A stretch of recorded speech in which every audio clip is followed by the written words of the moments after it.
Shalom Aleichem, sweetest friends. This year should be a schus l'refuas for Chaim Dov ben Risa Shoshana, l'fu Shlema, Miriam bas Chaya, Esther Rus bas Naomi Sarah, Sarah Leah bas Rivka, Ram Yosef ben Rosh Chaim, l'fu Shlema, Besoch Sha'ar Chole Yisrael. We're going to be continuing with Sinat D'Shmaya, our series in the Agaditas of Shas. We are learning the Gemara now about the Churban Beis HaMikdash. The pasuk in Yeshaya tells us various sins of the Jewish girls.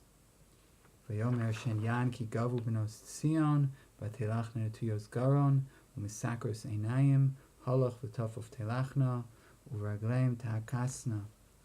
So we explained V'siyata D'Shmaya in the previous shiurim. The Gaiva of the Benos Tzion, the Kom Kufa, they don't need anybody else. The Vatelachna Netuyos Garon, that they would split they thought they had it all in their bodies, they didn't even need a mind to tell them what to do, as we explained at length. They walked very slowly, they had no zrizas, they had nowhere to go because they were already accomplished, and they would fill up their eyes with makeup and wink to the boys to attract the boys because they felt empty on the inside.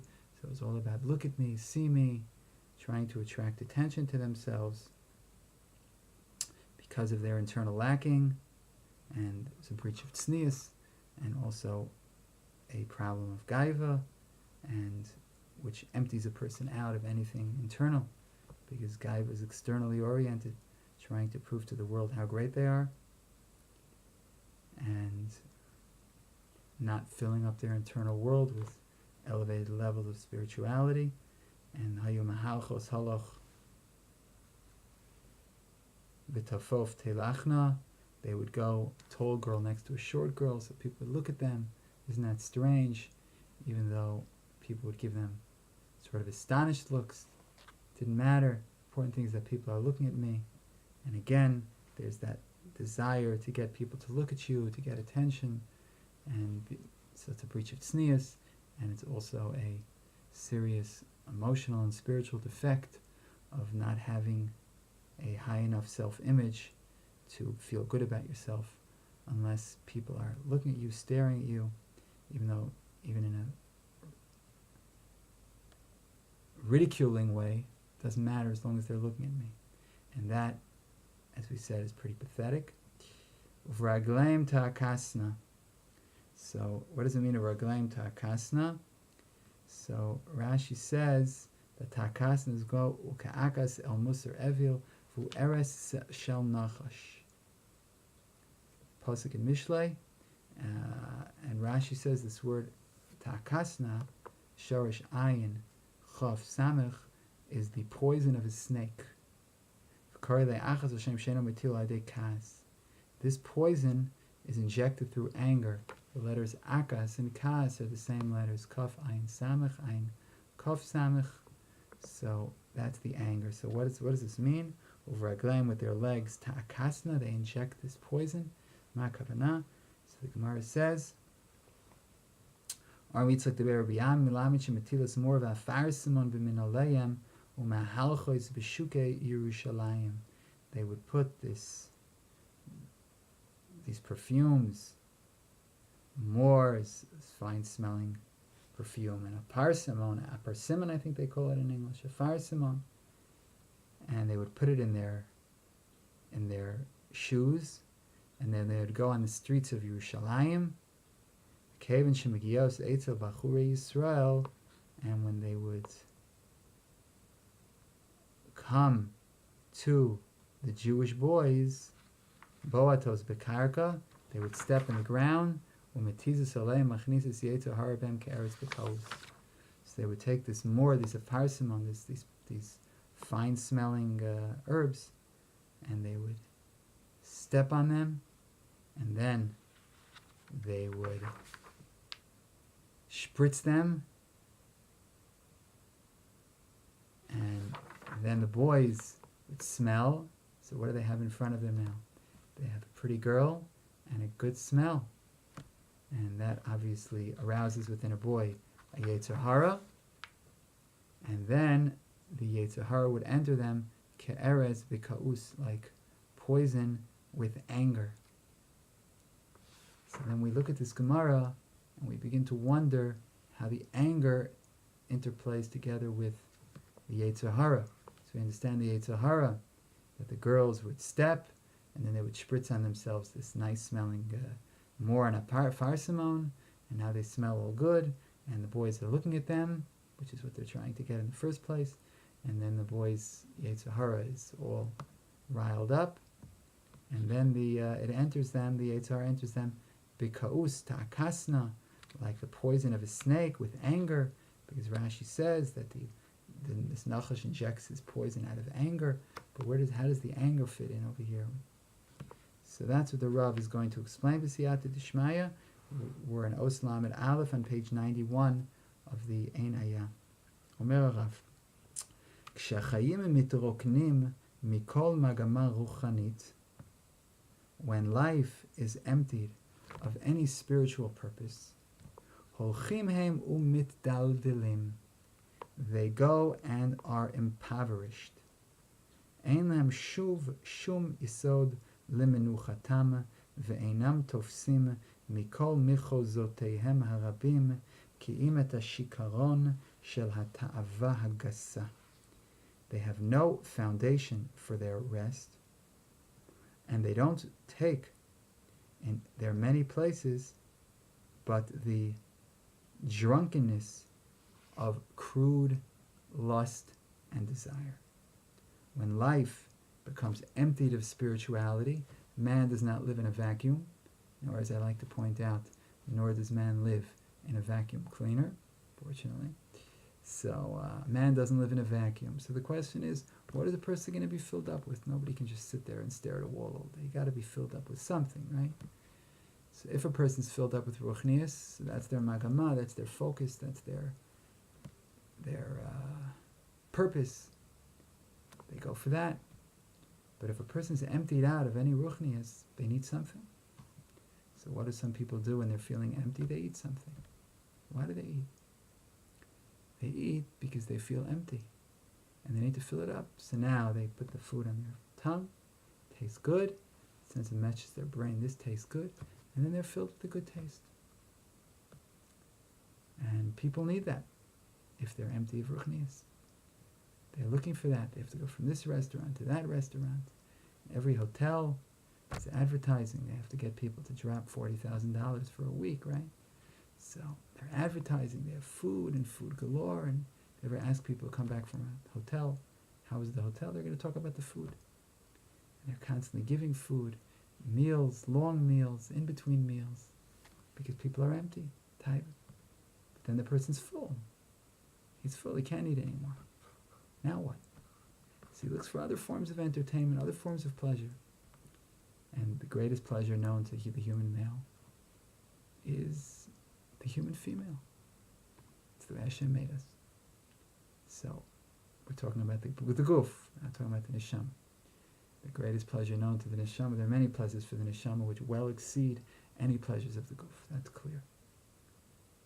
They last longer and they're more meaningful, and they're the purpose of life. But we don't always know that. We don't always live that. So when a person's emptied out of the ruchnius, then they live with this shikaron, with this drunkenness of the taiva gasa, of this crude desire. Shehu mar'il et haneshama. That's what poisons the soul. והתכונה הרעה הזאת כשמתגברת, מתחזקת באדם לחפץ טבעי, להנסיך גם כן מרוח שיכרונו על כל האחרים העלולים לכך. And this evil quality, when it gets stronger, is strengthened in a person as a natural desire, which also spills out from its spirit on other people. In other words, man does not live in a vacuum, and man does not live on an island. We influence our surroundings. So when we are not properly involved in spiritual matters, we are immersed in the Gashmias. We get the people around us to do much of the same. זאתי הדיוטה היותר שפלה של שפלות החיים, כשהם פוחתים והולכים לרגלי הגאווה המבזבזת את פנימיותם. And that is the lowest level, the lowest level of moral depravity that man reaches in life, when he gets less and less because of this gaiva, because of this arrogance that empties out his pnimius, his internal world. Shareach hatov, what's a reach tov? Kol neshama tehalelka luka, the Gemara says that from there we learn you make a bracha on a reach, because that's a davar shaneshama nenes bo. Reich is something spiritual. All of his senses of Adam Arishon, he sinned with them. At Chayde Etzadas, he looked and he tasted and he touched, but he didn't smell. It doesn't say smell. So he didn't corrupt smell. Smell is pure. Smell is holy. Ketores in the Beis Hamikdash, the powerful smell, the mitzvah every day, like the Ketores. And this is Mukhshar La'aden et HaChaim. It makes life more refined, more gentle, more pure. Ulevasmam, it gives life such a good smell. בהכשר למושגים טהורים ורעיונות נעלים וקדושים המרהיבים את הלב. And it allows a person to understand deeper concepts and holiness that arouse the heart, that elevate the heart. And the neshama is elevated thereby. So a smell has a lot of power. Sometimes a person's walking, it's a beautiful day, and he smells the flowers, and he just feels, Yivaldik, feels so good. So smell has a power to really make a person more elevated, more spiritual. Or he can use that same koach of smell to lower himself down to the ground. And when this drunkenness of this taivagasa is mizgaber, gets stronger, the yikar kavana is to be mekalkel and to be mevalbel, to completely corrupt, to ruin the straightness of life, the goodness of life, the uprightness, with the anger of the poison of an angry snake who wants to destroy, who wants to lay siege, who wants to ruin. וזה בא מתוך זעף פנימי, העולה מתוך הריקניות שבלב. Where does this come from? Why is a person using smell for something so evil? And the answer is because they're angry. And who are they angry at? Themselves. And why are they angry at themselves? Because their lives are so empty. People are angry at themselves because their lives are empty. They don't have the pleasure of God. And they're angry and they feel lacking because man is a pleasure seeker. That's what we were created to be. We were created to seek pleasure. And when this pleasure isn't coming, in the spiritual pleasure, which is the true pleasure, then people are angry at themselves. They know they're missing out. The neshama is feeling it. So they have to go for something physical. And they're going to use that same koach of reach in order to destroy, wreak havoc. וממת החיים המלאה בסידור פראי את כל הקומה כולה שנהפכה למוקד שאול, יורד ומקפת את כל רשתה ברגליים איברי הצנועה, וסהבה את רחבות החיים החברותיים, שבהם מתגלה כל הכרעת הרע של ארץ השיקוץ של זוהמת החיים, עד שמתפשט על ידי פעולתם להרע, גם כן על המושפעים. That this tumult of life, that's filled with this wildness of the whole body, goes even down to the legs, which is the limbs of movement. In other words, what legs are supposed to do is make one a more social being, because your legs take you from place to place, from person to person. You go around the smorgasbord at the wedding, you go to this, you go to that person, you're walking here, you're walking there, going around. Your legs take you places, meeting people, going places, seeing things. And that's what the legs are supposed to do. And now the legs, dafka, it's the legs that are supposed to make you more sociable and more connected to society, that's now used to destroy society, because these girls are stepping down with their legs on this Morna Farsima. And this myrrh, I think they call it in English, M-Y-R-H-H, if I'm not mistaken. And apersimmon, I don't even know how to say it in English, but they say apersimmon. Call it whatever you want. But it smells good, and then the girls use their legs to spritz on themselves this Morna Farsima, so that the boys smell them, And then it arouses their taivas, their Yezer Hara. And so they're not only doing evil for themselves, they're also corrupting the people around them. And that's the Yezer Hara, like the snake who's angry. What's the anger? Because they're angry because they so lack an eternal world, they have to go after this nonsense. Like the Navi says. They're going after this hot air, this nothing. That's what people know after they sin. They just see, like, what did I do? It was so crazy just for that. People ruin their lives for a few minutes of pleasure. Their lives forever they ruin for a few minutes of pleasure. And even when they're getting the pleasure, they're not getting the pleasure. And that's and they're so angry at themselves. Before, they're angry at themselves. During, they're angry at themselves. After. And this is the anger of the Yezer Hara. That's the angry snake. They're angry that they're feeling empty. If you see somebody who's filled with ruach and he's walking to a beis medrash, and you see a yid sitting there in front of his Gemara, and he's singing, he's learning his Gemara, he's writing his notes. Today most avrechim have a computer, and he's writing his chedushim, and he feels so good. He goes to speak to him and learning, and him and learning, and him and learning, and then he starts singing a majus nigin, and then they start mincha, and he davens mincha with a geshmak, because he's connected to Hashem. Calls up his wife. He has 6 children at home, Baruch Hashem. He's a loving wife. He has a strong, solid family. He has meaning. He believes in Hashem. He knows his taras are from Hashem. His hatzlachas are from Hashem. And he feels good about life. And other people are malei ezaf. They have to go off the drugs. They have to go off the alcohol. They're angry. They're angry because they're empty.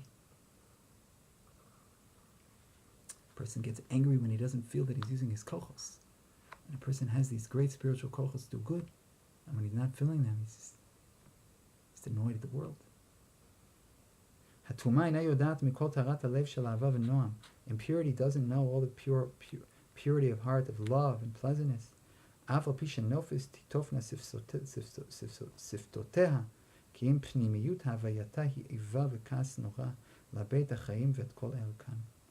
there's this av and noam which is sweet like honey.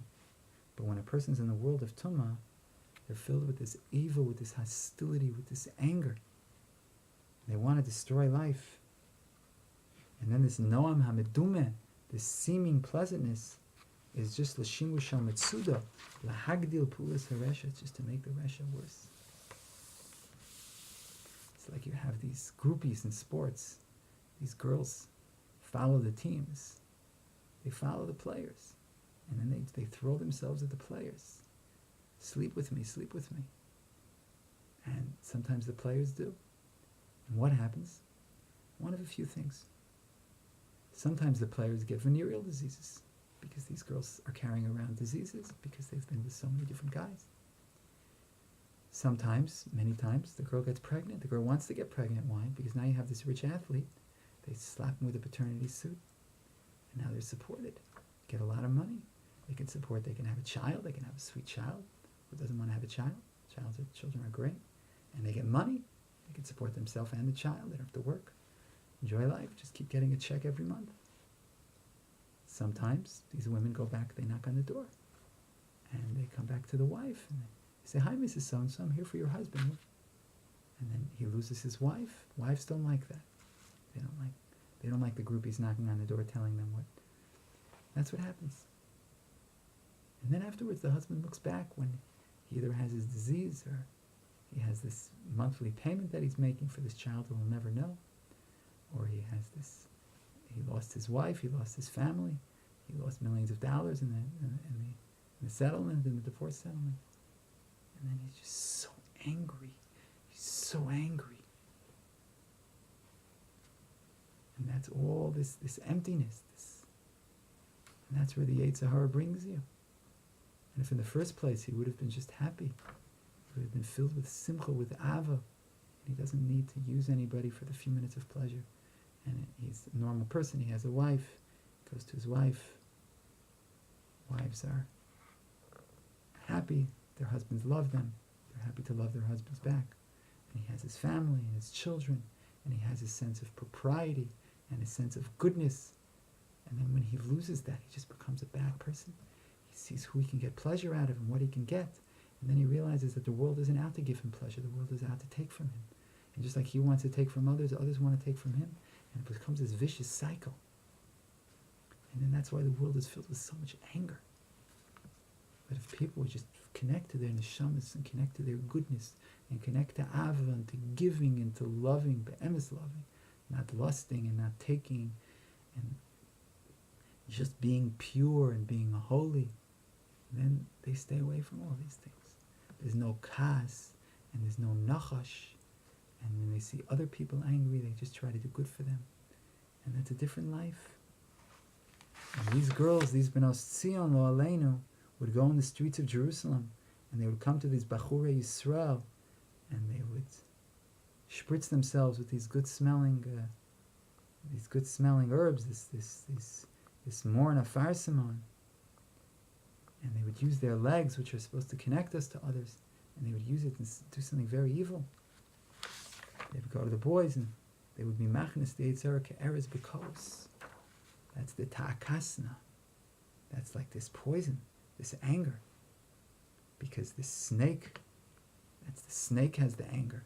So the girls do, because the girls are so empty. They're angry, so they have to get these boys to be attracted to them. And then the boys now, they begin to feel their own emptiness. They're also not filled with ruchnius. Because the person who's filled with ruchnius, he's not interested. You go to a tzaddik in Yerushalayim, sitting and learning 18 hours a day, and tell him that there's a great Pesach program in some island in Spain. It's going to be great. Lipa's going to be there. Shweki's going to be there. They have food galore, and they have a golf course, and it's like Fantasy Island. Used to be a show in the 1970s. Fantasy Island. That's what it's going to be like. It's mamish. You got to come. It's going to be amazing. You bring your whole family, and there's going to be different entertainers, and there's going to be a mentalist, and there's going to be a magician, and there's going to be these girls singing, and these guys singing, and there's going to be games, and you'll spend time with your wife and your children, other people's wives and other people's children, and it's just going to be a nachas. Go. And you say to this guy, look to you as if you just landed before you drop off from the moon. Why would I want to go to such a place? I'm so happy sitting in Yerushalayim Yer HaKodesh. I have food on my plate. If I'm hungry, I can eat something. And I'm with Hashem. With Hashem, I'm learning its geschmack. And I'm davening. I have a minyan, and I can look. I don't have to keep my eyes down. It's tznius, and there's purity, and there's goodness, and there's giving. And it's not, life isn't about pleasure seeking. And that's the lives they live, and such people are very happy people. Very, very happy people. They also have problems. Everybody has problems. If you don't have problems, you email me and I'd like to meet you. I want to know your secret. Everybody has problems. Anyway, sweetest, most beloved friends, we should be zoche to learn from the lesson of the Benos Tzion, who had their tikkun. We learn from them in the Gemara. It's a tikkun l'dorei doros. So I'm sure they're in a good place now. And this is the Benos Tzion from 2,500 years ago. Baruch Hashem, today in Tzion we have so many holy banos. We should be zoche to have them as our wives, as our daughters, our mothers, our sisters. We should be zoche lumodu l'lamed lishma v'lasu l'kaim is called divrei sam with the rest of the Ahava. Amen v'yamen. Shalom, shalom, sweetest and most beloved friend.